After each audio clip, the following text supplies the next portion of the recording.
Pemirsa, kasus pemerkosaan yang menimpa seorang anak berusia 9 tahun di Sragen, Jawa Tengah menjadi sorotan publik.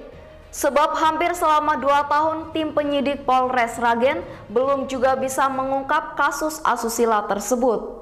Kapolres Sragen, Ajun Komisaris Besar Polisi Peter Yanotama mengaku jajarannya berkomitmen menyelesaikan kasus pemerkosaan yang menimpa seorang anak berinisial W di Kecamatan Sukodono. Kapolres yang baru menjabat kurang dari sebulan di Polres Klaten ini juga optimis segera mengungkap kasus yang hampir 2 tahun berjalan tersebut. Untuk diketahui, orang tua korban melaporkan kejadian pencabulan di Polres Sragen pada akhir Desember tahun 2022. Orang tua korban melaporkan S berumur 38 tahun yang juga warga Sukodono sebagai pelakunya. Ironisnya setelah hampir 2 tahun proses berjalan, namun aparat polisi belum berhasil mengungkap kasus tersebut. Orang tua korban dengan didampingi Lembaga Bantuan Hukum atau LBH Mawar Saron terus mendesak polisi mengungkap kasus pemerkosaan anak tersebut. Polisi tersebut mengaku mendapatkan sejumlah kendala dalam pengungkapan kasus itu. Alasannya, waktu pelaporan dengan dugaan tindak pidana berselang 1 bulan. Namun demikian, polisi telah memeriksa 16 saksi, termasuk saksi korban dan terlapor. Yang pertama, dalam kesempatan ini yang doorstop seperti ini kami sampaikan bahwa kami terus berempati ya, dan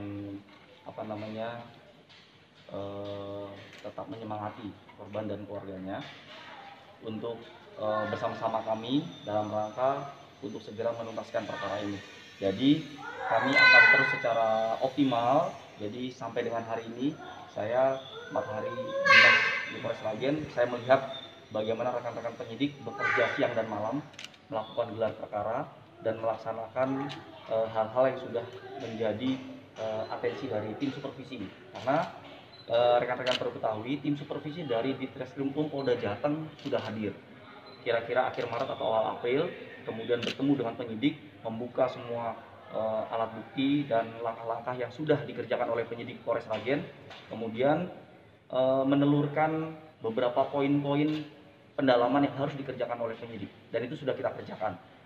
Kami mohon doanya ya, sudah bentar lagi mungkin ada keluar hasilnya. Mudah-mudahan tetap komitmen kami untuk membuat terang tindak pidana dan segera menemukan pelaku, dan rasa keadilan masyarakat, rasa keadilan korban dapat segera terwujudkan. Jadi tidak betul kalau memang ada informasi di luar bahwa perkara ini tidak jalan, kemudian perkara ini mangkrak, perkara ini didiamkan. Tidak betul. Saya menyaksikan betul bagaimana rekan-rekan penyidik bekerja siang dan malam untuk itu. Karena memang saya mendampingi terus, kemudian saya ajak mereka untuk gelar perkara, untuk membahas detail satu persatu, dan kembali mengecek, membuka file-file apa yang sudah dikerjakan selama 2 tahun terakhir. Dan mudah-mudahan berkat dukungan dari rekan-rekan sekalian, doa dari seluruh masyarakat, mudah-mudahan ini dapat segera kita ungkap. Peter menegaskan bahwa tim penyidik telah bekerja siang dan malam melakukan gelar perkara. Dan hal-hal yang menjadi atensi dari tim supervisi Direskrimum Polda Jateng, bahkan pihaknya juga telah membuka semua file yang telah dikerjakan tim Polres Sragen. Peter mengaku berkomitmen membuat terang kasus tindak pidana asusila itu dan segera menemukan pelakunya. Tujuannya agar rasa keadilan masyarakat dan rasa keadilan korban dapat segera terwujud. Peter membantah keras bahwa perkara tersebut tidak berjalan atau mangkrak. Terkait kendala yang kini dihadapi tim penyidik, namun tak membuat polisi putus asa. Polisi segera mencari perspektif lain dari alat bukti yang segera didapatkan. Dari Sragen, Jawa Tengah, Muhtarul Hafid, MTV Jateng mengabarkan.